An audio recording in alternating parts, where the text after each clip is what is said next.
Hi guys, welcome back to a new video. അപ്പോൾ ഇന്നത്തെ video എന്ന് പറയുന്നത് നമ്മൾ 12 hours മറൈൻ ഡ്രൈവിൽ സ്പെൻഡ് ചെയ്യാൻ പോകും. മുമ്പിൽ വന്നിട്ട് ആദ്യമായിട്ടാണ് 12 hours ഇതും ലേറ്റ് നൈറ്റ് നമ്മളിങ്ങനെ പുറത്ത് മറൈൻ ഡ്രൈവിൽ പോയി സ്പെൻഡ് ചെയ്യുന്നത്. അപ്പോൾ ആ ഒരു എക്സ്പീരിയൻസ് നിങ്ങളായിട്ട് ഷെയർ ചെയ്യാൻ വെച്ചു.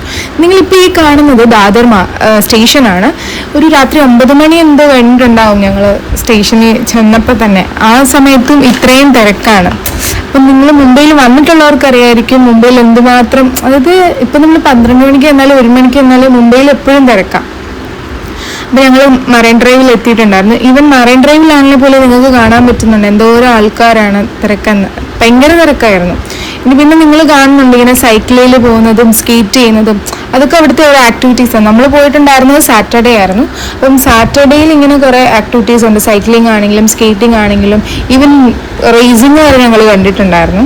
അപ്പം ഇപ്പം നിങ്ങൾ കാണുന്നത് ഞങ്ങളുടെ കൂടെ ഉണ്ടായിരുന്ന ആൽവിൻ ഫുഡ് കഴിച്ചിട്ടുണ്ടായിരുന്നില്ല. ഞങ്ങളൊക്കെ വീട്ടിൽ നിന്ന് ഫുഡ് കഴിച്ചിട്ടാണ് പോയിട്ടുണ്ടായിരുന്നത്, അവൻ ഫുഡ് കഴിച്ചിട്ടുണ്ടായിരുന്നില്ല. അപ്പോൾ രാത്രി 12:30 ആയപ്പോൾ നമ്മൾ ഡൊമിനോസിൽ ഓർഡർ ചെയ്തിട്ടുണ്ടായിരുന്നു. പക്ഷെ 2 മണിക്കൂറായിട്ട് ഫുഡ് വന്നിട്ടില്ലായിരുന്നു. പിന്നെ ഒരു 1 മണിയൊക്കെ ആകുമ്പോഴത്തേക്ക് മറൈൻ ഡ്രൈവ് ഫുള്ള് ക്ലോസ് ആക്കും. അവർ പോലീസ് വന്ന് നമ്മളോട് പോകാൻ പറയും.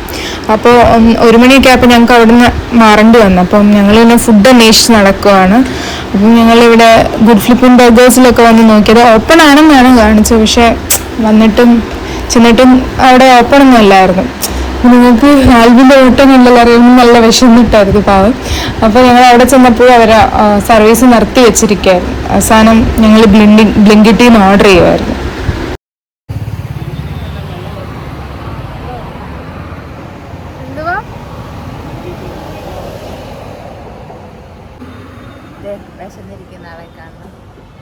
ആൽബിൻ്റെ ക്ഷമ നശിച്ചിരിക്കുവാണ്. ഞങ്ങൾ പല സ്ഥലത്ത് പോയി നോക്കി, പക്ഷെ ഫുഡില്ല. അതുകൊണ്ട് ആൽബിൻ ഇനി ഇവിടുന്ന് അൺബോക്സ് ചെയ്യൂ. ഈ ചേട്ടനാണ് കൊണ്ടു തന്നത്. ഇനി അൺബോക്സിങ് എന്താ, വെള്ളം കുടിച്ചിട്ടുണ്ട്. ഹായ്, ഇത്രേ ഉള്ളൂ. അവള് ഭുജിയുണ്ട്, ഹൈഡ് ആൻഡ് സീക്ക് ഉണ്ട്. രാത്രി 1:44 അപ്പോഴാണ് നമ്മൾ ഇതൊക്കെ ഓർഡർ ചെയ്തത്. കാരണം ഇവിടെ സ്ട്രീറ്റ് ഫുഡ് സ്റ്റോൾസ് ഒന്നും അങ്ങനെ നമ്മുടെ ഓർഡർ ഒക്കെ വന്നിട്ടുണ്ടായിരുന്നു. ഇത് വന്ന പുറകെ തന്നെ നമുക്ക് ഡൊമിനോസിൽ നിന്ന് കോൾ വന്നിട്ടുണ്ടായിരുന്നു ഓർഡർ ഡെലിവറി ചെയ്യാനായിട്ട്. പിന്നെ ക്യാൻസൽ ചെയ്യാനുള്ള ഒരു ഓപ്ഷൻ ഒന്നും നമ്മൾ കാണാത്തതുകൊണ്ട് നമ്മൾ പിന്നെ അത് വാങ്ങി. പിന്നെ ഞങ്ങൾ പിzzയൊക്കെ കഴിച്ചു. ഞാൻ നേരത്തെ പറഞ്ഞ പോലെ തന്നെ 1:30 ആയപ്പോഴത്തേക്ക് പോലീസ് വന്ന് നമ്മളെ അവിടുന്ന് മാറാൻ എല്ലാവരെയും മാറ്റിയിട്ടുണ്ടായിരുന്നു. പിന്നെ നമ്മൾ ഇരുന്നത് ഫുട്പാത്തിലായിരുന്നു. അതിൻ്റെ ഓപ്പോസിറ്റിൽ ഫുട്പാത്ത് ഉണ്ട്. അവിടെ കുറേ പേര് ഇരിക്കുന്നുണ്ട്. നമുക്കങ്ങനെ അവിടെ ഇരിക്കുകയൊക്കെ ചെയ്യാം. പിന്നെ ഓപ്പൺ ആകുമ്പോൾ നമുക്ക് പോവുകയൊക്കെ ചെയ്യാം. 2:45 നമ്മൾ ഇവിടെ ഇരുന്ന് പിസ്സ കഴിക്കുക. അതെ, മറൈൻ ഡ്രൈവിൻ്റെ സൈഡ്. അകത്ത് പോലീസ് കേട്ടാത്തോണ്ട് നമ്മൾ വെളിയിലിരുന്നാണ്. ഇതൊന്നും കേൾക്കുന്നുണ്ടാവത്തില്ല, കാരണം വണ്ടിയുടെ ഒച്ചയായിരിക്കും. പിന്നെ നമ്മൾ അവിടുന്ന് ഒരു ബീച്ച് തപ്പി ഇറങ്ങുമായിരുന്നു. കാരണം അവിടെ ഗിർഗാവ് ചോപ്പാട്ടി എന്ന് പറഞ്ഞൊരു ബീച്ചുണ്ട്. അപ്പോൾ അവിടെ നമുക്ക് 24 hours ഓപ്പൺ ആണെന്നായിരുന്നു കണ്ടിരുന്നത്. അപ്പോൾ അങ്ങോട്ട് ഞങ്ങൾ നടന്നു പോകുമായിരുന്നു. കാരണം എത്ര നേരം എന്ന് പറഞ്ഞാൽ നമ്മൾ ഫുട്പാത്തിലായിരിക്കുന്നത്. സോ അങ്ങനെ നമ്മൾ നടന്ന് ആ ബീച്ചിലോട്ട് പോയി. സമയം ഇപ്പോൾ പോയി 3:27. നമ്മൾ മുംബൈയുടെ തെരുവ് വീതികളിലൂടെ അലഞ്ഞുകൊണ്ടിരിക്കുകയാണ്. പിന്നെ എനിക്ക് തോന്നിയൊരു കാര്യം എന്ന് പറഞ്ഞാൽ, നിങ്ങൾക്കിപ്പം മുംബൈയുടെ തിരക്കല്ലാത്തൊരു മുംബൈ കാണുന്നുണ്ടെങ്കിൽ ഈ ടൈമിലൊക്കെ വരണം. പിന്നെ സേഫ് ആണെന്ന് ചോദിച്ചു കഴിഞ്ഞാൽ എനിക്ക് തോന്നിയത് ഞങ്ങളൊരു ഫുൾ നൈറ്റ് അവിടെ സ്പെൻഡ് ചെയ്തിട്ടുണ്ടായിരുന്നു. എനിക്ക് സേഫ്റ്റിക്ക് ഒരു പ്രശ്നവും തോന്നിയിട്ടുണ്ടായിരുന്നില്ല. ഒരു ബാഡ് എക്സ്പീരിയൻസ് ആണെങ്കിൽ അങ്ങനെയൊന്നും തോന്നിയിട്ടുണ്ടായിരുന്നില്ല. കാരണം ഫുൾ ടൈം അവിടെ പോലീസ് പെട്രോളിംഗ് ഉണ്ട്. പിന്നെ ആളില്ലാത്ത ഒരു സ്ഥലം പോലും നിങ്ങൾക്ക് കാണാൻ കഴിയത്തില്ല. എപ്പോഴും ആൾക്കാർ എവിടെയെങ്കിലുമൊക്കെ ഉണ്ടാവും. പിന്നെ സേഫ്റ്റിക്കാണെങ്കിൽ നമ്മുടെ നാട്ടിൽ ഇങ്ങനെ നടക്കാൻ ഈ ഒരു ടൈമിലൊക്കെ നടക്കാൻ പറ്റുമോ എന്നൊക്കെ ചോദിച്ചു കഴിഞ്ഞാൽ എനിക്ക് തോന്നുന്നില്ല അത് പോസിബിൾ ആണെന്ന്. പക്ഷേ പോസിബിൾ ആകുന്ന സ്ഥലങ്ങളുണ്ടാകും. പക്ഷേ ഇവിടെ എനിക്ക് തോന്നിയിട്ടുണ്ട് മുംബൈയിൽ നിങ്ങൾക്ക് അങ്ങനെ നടക്കുന്നുണ്ടൊന്നും പ്രശ്നമില്ലായിരുന്നു. പിന്നെ ഫൈനലി ഞങ്ങളിങ്ങനെ ഒരു പാഴ്സി പോയിന്റ് എന്ന് പറഞ്ഞിട്ടൊരു പോയിന്റിലെത്തി. അപ്പോൾ അവിടെ വന്നപ്പോൾ അവിടെ പോലീസൊന്നും ഇല്ലായിരുന്നു. അവിടെ ഫുൾ ആൾക്കാരൊക്കെ ഇരിക്കുന്നുണ്ടായിരുന്നു. പിന്നെ ഞങ്ങൾ അവിടെ പോയി കുറേ നേരം ഇരുന്നു. അവിടെ ഇങ്ങനെ നമ്മളിപ്പം മറൈൻ ഡ്രൈവിൽ ചെന്നാലാണെങ്കിലും മെയിനായിട്ടുള്ള ആ പോർഷനിൽ ഇങ്ങനെ ആൾക്കാരൊന്നും വരുന്നില്ലായിരുന്നു. പക്ഷേ ഈ ഒരു പോയിന്റിൽ നമ്മൾ നോക്കിയപ്പം കുൽഫി ആണെങ്കിലും അങ്ങനെ നമ്മൾ കുറേ നേരം അവിടെ ഇരുന്ന് കാപ്പിയൊക്കെ കുടിച്ചതിന് ശേഷം നമ്മൾ ബീച്ചിലോട്ട് പോവാണ്. ബീച്ചിലോട്ട് തപ്പി വന്നതിൻ്റെ ഇടയ്ക്കാണ് നമ്മൾ അവിടെ ഇരുന്നിട്ടുണ്ടായിരുന്നത്. സോ നമ്മളിങ്ങനെ നടന്ന് ഗിർഗാവ് ചോപ്പാട്ടി, ഇവിടെ ചോപ്പാട്ടി എന്ന് പറയുന്നത് ബീച്ച് എന്നാണെന്ന് എനിക്ക് തോന്നുന്നു. സോ ഞങ്ങൾ അങ്ങനെ നടന്ന് ബീച്ചിലോട്ട് പോവാണ്. അപ്പം ബീച്ചിലെത്തി.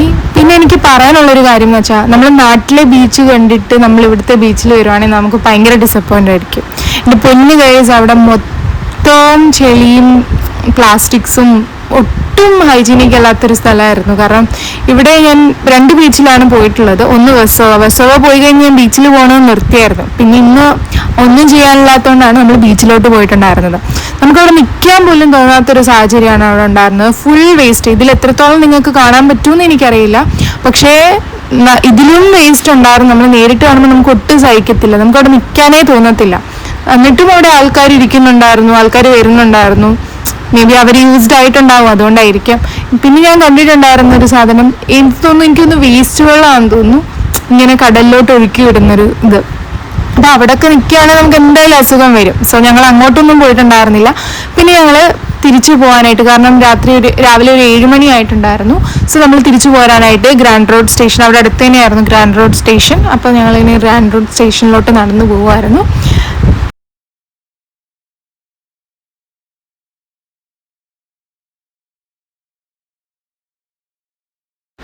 അങ്ങനെ നമ്മൾ സ്റ്റേഷനിലെത്തിയപ്പോഴാണ് ഞാൻ ഈ ഒരു കാര്യം ശ്രദ്ധിച്ചത്. ഇത് കണ്ടിട്ട് നിങ്ങൾക്ക് എന്തെങ്കിലും തോന്നുന്നുണ്ടോ? ഈ ഒരു മെയിലുള്ള ഈ ഒരു സാധനം എനിക്ക് തോന്നിയത് നമ്മുടെ കോട്ടയത്ത് ഒരു ആകാശപാത പണിയാൻ വെച്ചിട്ടില്ലേ, അതിനോടൊരു സിമിലാരിറ്റി ഉള്ള പോലെ എനിക്ക് തോന്നി. അപ്പം ഞങ്ങൾ പറയുന്നുണ്ടാവും ചിലപ്പോൾ ഇത് കണ്ടിട്ടായിരിക്കും അത് പണിഞ്ഞത്, ചിലപ്പോൾ നമുക്ക് ഈ ഫോട്ടോ അയച്ചു കൊടുത്താൽ ചിലപ്പോൾ അവർക്ക് അത് പണിയാൻ പറ്റിയാലോ എന്നൊക്കെ നമ്മളിങ്ങനെ പറയുന്നുണ്ടായിരുന്നു തമാശയ്ക്ക്.